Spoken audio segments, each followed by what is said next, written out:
Today I'm going through the amino acid and urea cycle. Okay, let's start with what an amino acid is. Okay, an amino acid, long chain of carbons with an amino group. And then it's got a carboxyl. Okay? Okay, this is the carboxyl. Now the whole point of breaking down an amino acid, what we are trying to do is take off this amino group. This amino group will form ammonia. Ammonia is toxic, right? It's toxic, it's bad for you. Higher amounts of ammonia can damage the nervous system. So it's bad, okay? But that's the whole point. We're breaking down an amino acid, removing the amine group. This process is called deamination. Deamination is removing that amine group from the amino acid. And what are we left with? The carboxyl group in a long chain of carbons. And what's the carboxyl group in a long chain of carbons? This is what's called the carbon skeleton. This carbon skeleton we can use as precursors, we can use as intermediates within the Krebs cycle, okay? But that's the whole point what we're trying to do. We're trying to split it, we're trying to take off that amine group. It's the ultimate goal. And that amine group will form ammonia.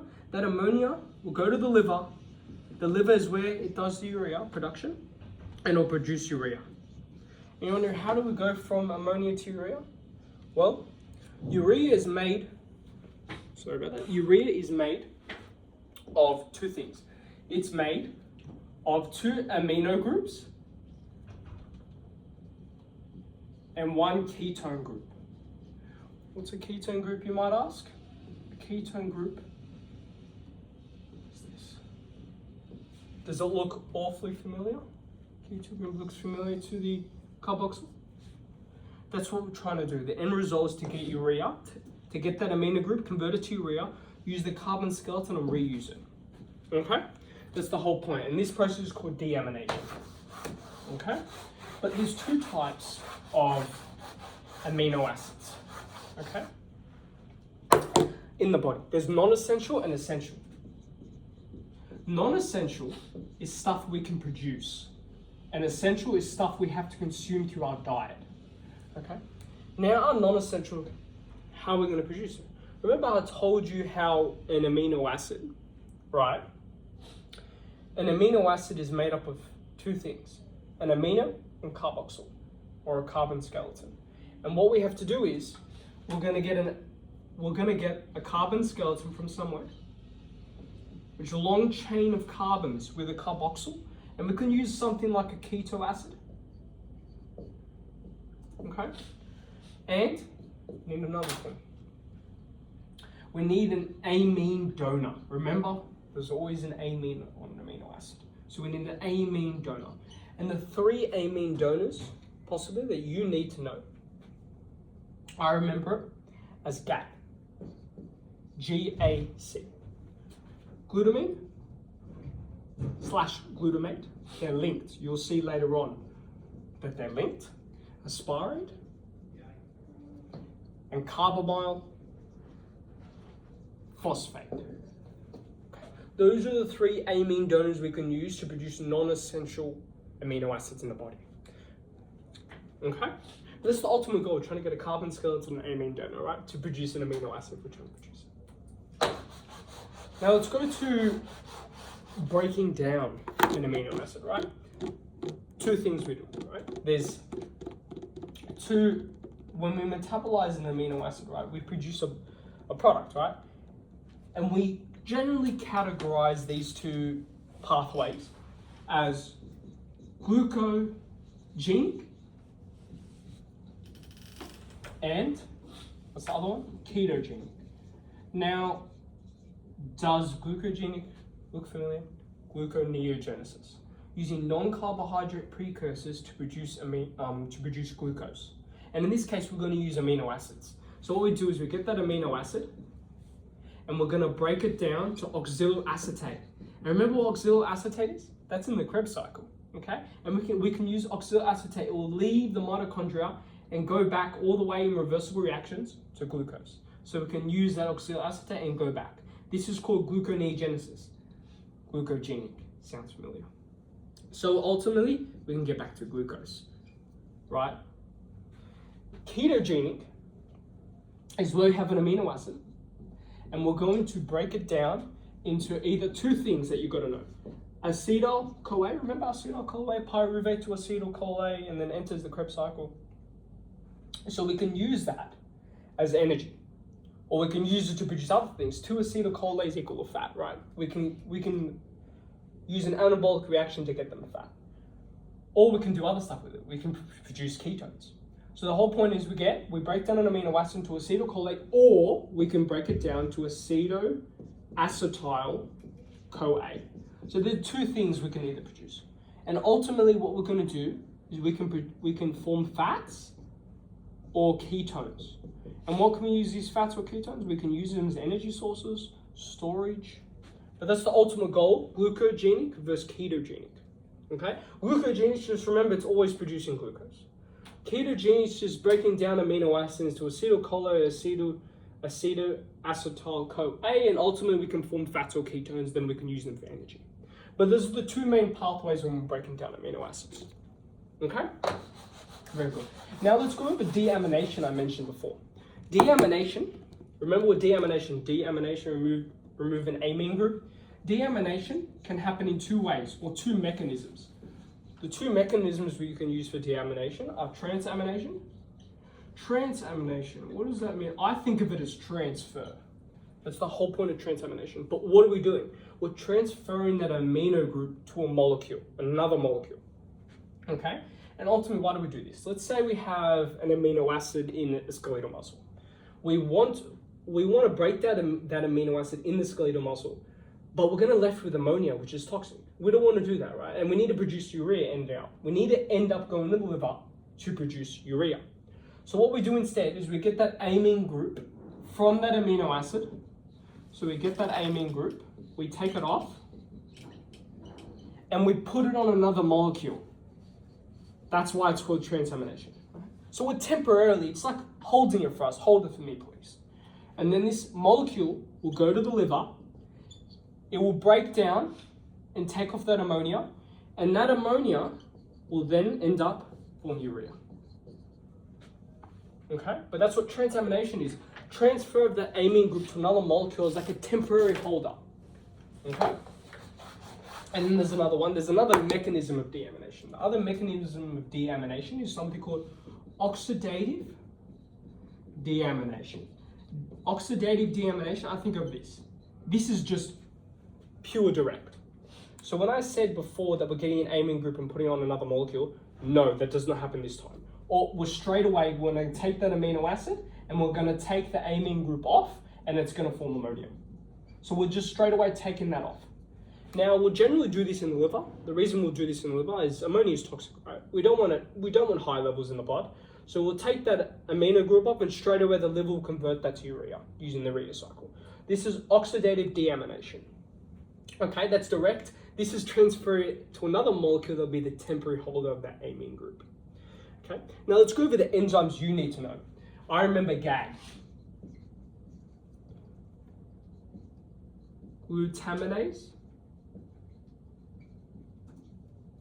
Okay, amino transferase. What else? Glutamate dehydrogenase.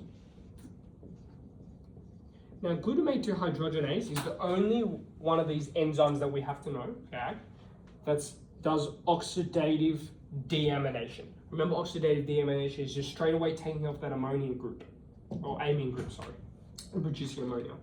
Whereas these will be used for transamination, these two. Okay? Those are the three enzymes we generally need to know. One's for oxidative deamination, and one's for transamination. These two are for transamination. Okay, sorry, it's just a little bit spread out. Whatever comes to mind for me that we've got to know. Now, the other four things we're going to know with nitrogen metabolism is what happens when we break down an amino acid. What are we forming? I told you we form a carbon skeleton, but what are we actually forming? So we get an alanine. Let's say we've got alanine. What is aspartate? These are the main four you need to know. Glutamate and glutamine. Now, glutamate, I just want to mention, can there be an amine donor or acceptor?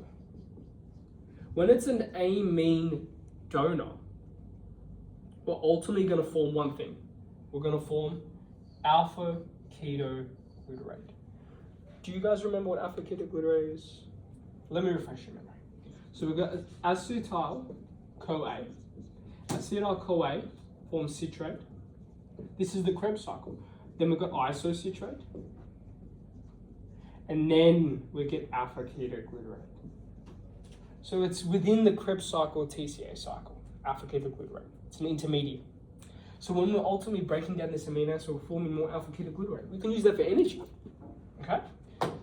We can use it for the electron transport chain, right? Ultimately. But that's what happens. When we break down, glutamate can be a donor or acceptor. When it's an acceptor, it will form glutamine. When glutamate accepts an amino group, it will form glutamine, right? And glutamine can also form alpha ketoglutarate. And all these things are deamination, right? We're going to remove the amine group and ultimately we're going to form alpha ketoglutarate. Okay? Now what happens when we deaminate alanine? Alanine, we're going to form pyruvate. Remember pyruvate? It's a 3-carbon molecule. Okay, so remember where we're getting that carbon skeleton from. We're taking off the amine group, we're left with the carbon skeleton. That's the carbon skeleton we want. Okay? And then we've got aspartate. Aspartate, we're going to form oxaloacetate. Remember from that before? Okay? We can use that to go back, gluconeogenesis. We can produce glucose, right? Energy. We can re-break it down to produce energy, right?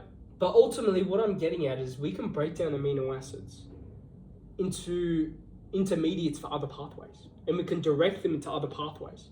Ultimately, use them for energy, use them for fat storage, use them for glucose regulation. So all those amino acids, there's a lot more, there's 20 amino acids. Oh, we can use them for this process. That's why we have amino acid metabolism. Okay. Now, ultimately, I told you that we're getting these carbon skeletons, but you're telling me I'm taking off the amine group. What do we do with the amine group to get to urea? How do we get to urea within the liver?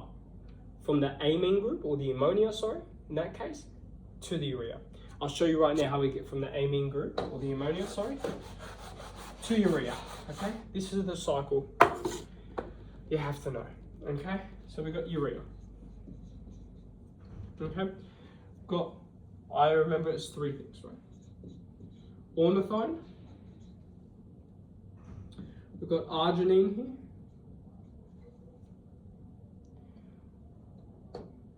and we got citrulline. And they're all interconnected, right? So ornithine will produce citrulline, citrulline will come produce arginine, arginine will go back to ornithine. When arginine goes back to ornithine, it will ultimately produce urea as the byproduct. Okay? Sorry. Okay, and urea is made of 2 amine groups and 1 ketone. She might be. 1 ketone. Okay? So what we do is with the glutamate, and that's going to be the amine donor for us. We're going to put it onto the carbamide, and this step that we're using is actually going to be our main regulatory step for urea. And what we're going to do is, we need 2 amine groups. This is where we're going to get here, H2O and H2. Here in this step, we need H2O and H2. So we need 2. This amino group we get from aspartate. It's going to donate that amine group. For carbamide, it's going to donate that amine group. Carbamide will form with ornithine and form citrulline. That's where we get that other amine group. Now, this whole urea cycle, this part happens in the mitochondria. Okay? And this part where the citrulline happens, citrulline will move into the cytosol. Okay? So from this step onwards, it will be in the cytosol. So citrulline will form arginine will go back to ornithine, and it will produce urea as the byproduct. Okay, and urea is why do we want to produce urea? Go from an ammonia to urea because urea is less toxic, and it's going to go through the kidneys and we're going to pee it out. Okay, but you're wondering what are some conditions that we have to know, right? There is some conditions where we have to know that where this doesn't go well. The urea cycle isn't working very well. Right? One of the conditions is ornithine. Remember ornithine from what I just went through? Ornithine transcarbamylase,